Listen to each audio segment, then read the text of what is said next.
we're gonna get into that upper back, not so much into the neck part, but really more up in that upper back area, okay? So spine on the ground. You can use a towel to put over top of it to give it some extra little bit of a padding if you'd like. Not a big deal. If you don't want to, you can be able to go up to the wall. Make sure you check out that video. You can also, you can also put this on a chair. That can also work. Now what we're gonna do is we wanna be about 2 feet away, and then we're coming down to our elbows and then slowly spreading the elbows out so that it's gonna be more on that upper part of my back, not so much on the neck. And then we're gonna play around with our hips. We can shift our hips side to side. We can shift our hips up higher. This is gonna put more pressure onto that upper part.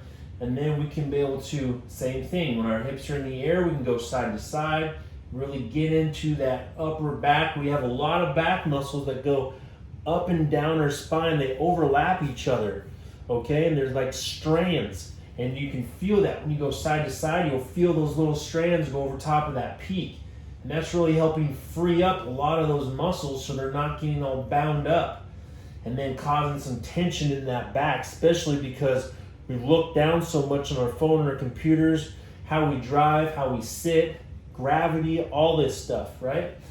So working into this area can feel really good, but it can also feel really aggressive. So make sure that you can do this on the wall or on your chair. Hell, you can even put it in your,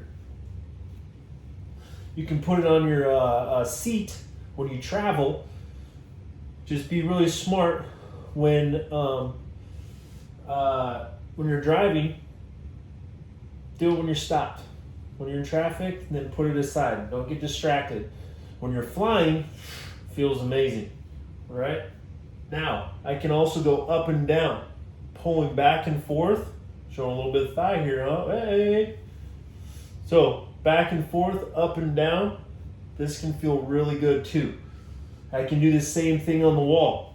Up and down, shifting side to side, working my way into that area. Now the next thing is then also movement with my arms. Okay, this is another progression. Work your way into it, nice and slow. Listen to your body. I can do some little flies. I'm bringing my arms here. It's helping.